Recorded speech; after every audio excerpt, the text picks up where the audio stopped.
I've got to be real with you for a second. When I first saw Nokko being revealed, I thought he wasn't all that great.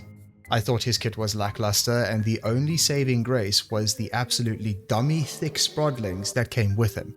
Oh no, I can confidently say I will eat my own words. He is so much better than I thought, and possibly may have skyrocketed into one of my top 5 favorite frames of all time. And in this video, we will see exactly why he should be in yours too. One more thing before we get into the video, I wanted to say a massive thank you to all of you for the attention on my last video. Being the first video on this channel, I did not expect that kind of response at all, and I am extremely grateful. So yes, once again, thank you to all of you. You are amazing. So without further ado, let us begin. Nokko is the 60-second Warframe to be introduced and is most definitely a fun guy to play. He is an extremely agile frame and works well as both support and just raw damage. I mean, his kit can do both at the same time quite comfortably. Let's kick off with going through Nokko's abilities, starting with the ability which, in my opinion, makes him so versatile, his passive. When you take fatal damage, Nokko will switch to his sprodling form, and then all you need to do is just head to a nearby mushroom, which will then revive you instantly. And this can happen infinitely as long as you have a mushroom available, which you pretty much always will. If you for some reason can't get to a shroom in time, then you will self-revive. Because you can effectively keep dying without much consequence, it opens up so many avenues to build Nokko, as you don't really need to make him super tanky to survive high-level missions. Alrighty, let's move on to his first ability. His first ability, Stink Brain, throws a mushroom that will periodically pump out spores that inflict viral status on targets and also lulls them to sleep, similar to how Equinox will do it. You can deploy up to 4 of these shrooms, and with enough duration, each of them can last up to a minute or more, which, given how often you spam abilities, is more than enough. The pulse rate of your Stink Brains are amplified when Nokko's 4th ability, Spore Spring, bounces on them, but more on that in a second. Stink Brain allows you to lock down entire corridors, rooms, or even more because of how well they put enemies to sleep and deal substantial damage on top of it. Because they have no cooldown to cast, they can be very easily relocated to another area without too much setup. Then we come to Nokko's 2nd ability, Bright Bonnet. This is the one that has everyone frothing over him because of the boost to ability strength and also essentially infinite energy, which you are going to need because Nokko is a spammy frame and can use up energy frighteningly fast. That's easily solved with these babies. You can deploy up to 2 of these and they will emit pulses that provide a chonky buff to ability strength as well as energy on each pulse, which we can further amplify with his 4th ability, Spore Spring, which again we'll get to in a second. The nice thing about the Bright Bonnets are that they provide said buff to both you and your allies, which makes him a welcome addition to pretty much any lobby. It's also his subsumed ability, so you can use this to create truly disgusting combinations with other frames too. Nokko's 3rd ability is Reroute. This was the ability that I originally had my reservations about, but I was so wrong. This has to be the best oh shit button I have ever come across in Warframe. Jumping into a spicy group of high-level enemies? Reroute. Almost got one shot? Reroute. Just want to walk around as a caked-up sprodling while your mushrooms turn the map into a tower defense minigame? Reroute. Reroute transforms Nokko into a sprodling that is untargetable by enemies and also allows Nokko to heal slowly. While in sprodling form, orbs will appear that you can jump through to gain increased speed and healing, which I find you don't really need to be jumping through many of those orbs to be back up to full health, but then again, I don't build him very tanky, so my Nokko is back up to full health in like a second or so. The best part is that it has no cooldown, so you can transform at will, which makes this ability amazing for something like high-level Void Cascade or even ETA or EDA because of the on-tap vulnerability. Nokko's 4th is Spore Spring. Now this is the ability that ties all of Nokko's kit together. Spore Spring lobs a bouncy mushroom that deals gas damage on hit and will bounce between targets, including your shrooms and pretty much everywhere that they can land. Every time a spore spring bounces on a shroom, it will cause it to pulse with increased effect. So once you finally have a whole bunch of these nuggets flying around, any area that you decide to stay in will essentially be your playground.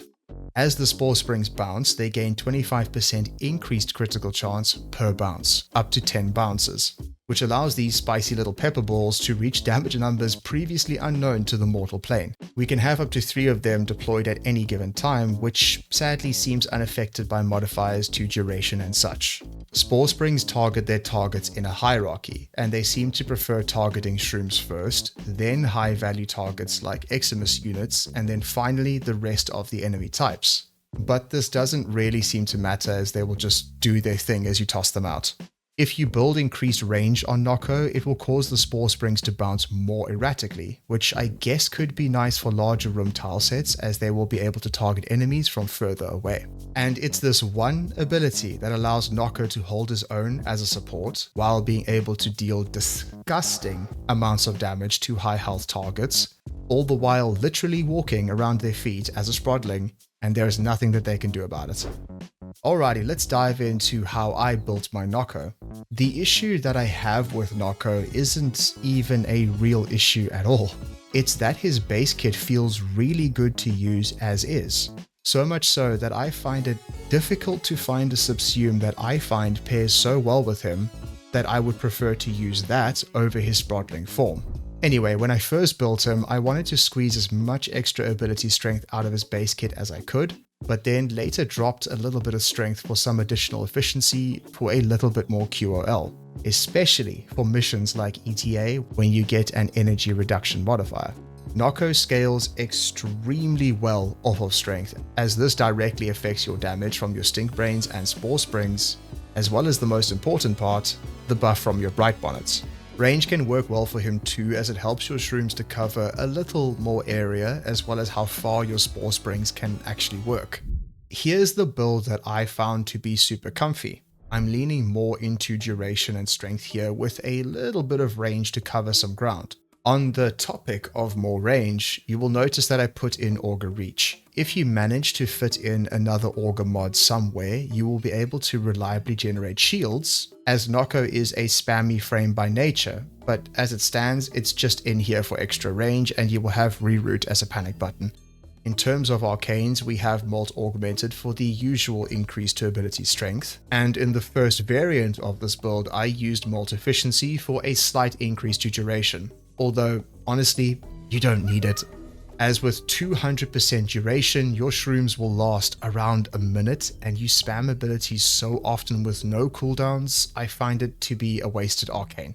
In its place, I opted to put Arcane Consequence in here for a nice boost to parkour velocity, because I just wanted some more speed, and I'm using the dual Toxicist at the moment, so it works out quite well so far.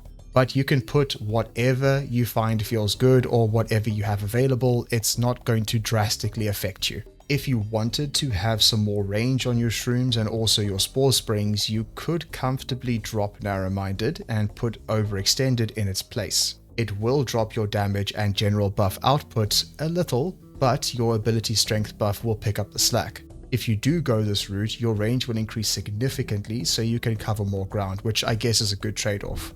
Before we move on to the next build, let's quickly go through the Archon shards that I use on Nokko.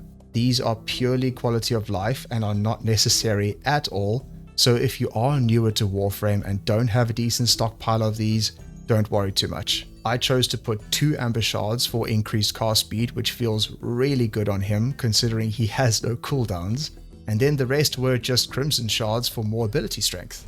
Alrighty, if the previous build doesn't do it for you, here's an alternate version that you could use if you felt like you really needed more damage.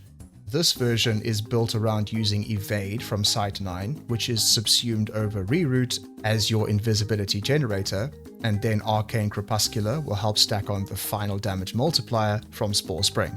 The only issue with this is that the effect of Evade is diminished as a subsumed ability, so your max duration will be capped at 25 seconds. So you will need to focus more on weak point kills like headshots and such to keep it up as long as possible. Once it runs out, it will be the only ability that will be on cooldown. So you will be stuck without any way to trigger Crepuscular until it comes off of cooldown. However, using evade will free you up to attack with your main weapon though, so there's that. If you don't want to subsume anything onto Nokko, which I would fully understand because his base kit is amazing, you could make use of the Shade Companion with the Ghost Precept mod that will then cloak you whenever enemies are nearby, or the Huras Kubro, which can do the same thing. But then you are just stuck casting abilities, as attacking with any of your weapons will break the cloak. But you can do it whichever way you think feels most comfortable. Either way, making use of Crepuscular will give us a +3 times to our final critical chance multiplier, which ultimately extends to our Spore Springs. The best part is, enemies that are killed with Spore Springs will not break the invisibility cloak that the companions will provide. So if you want to lean heavily into your Spore Springs as your main damage output, this may be a nice route to take. Lastly, here is a budget build that will get you going if you don't have all the mods that I have, which honestly doesn't change too much from the main build. You can drop the prime mods for their normal variants and you won't suffer too much. Aura mod wise, if you don't have growing power, you can easily throw in whatever you have available. Luckily, Nokko is a very forgiving frame, as there's so many ways that you can build him, so whichever way you choose, you'll be more than okay. He provides a great template to do weird and wonderful builds with, and that's one of the reasons why I love him so much. Nokko makes content like EDA and ETA so much smoother, all the while having an absolute ball of a time doing so. Thank you so much for watching to the end. This is my second video on this channel, so if you enjoyed it, could I encourage you to drop a like and subscribe? It goes way further than you think. If you found any crazy interactions or builds for Nokko, let me know in the comments below. And if there's anything else you'd like me to cover, you know where to put it. Until next time, stay safe, Tenno, and I shall see you in the next one.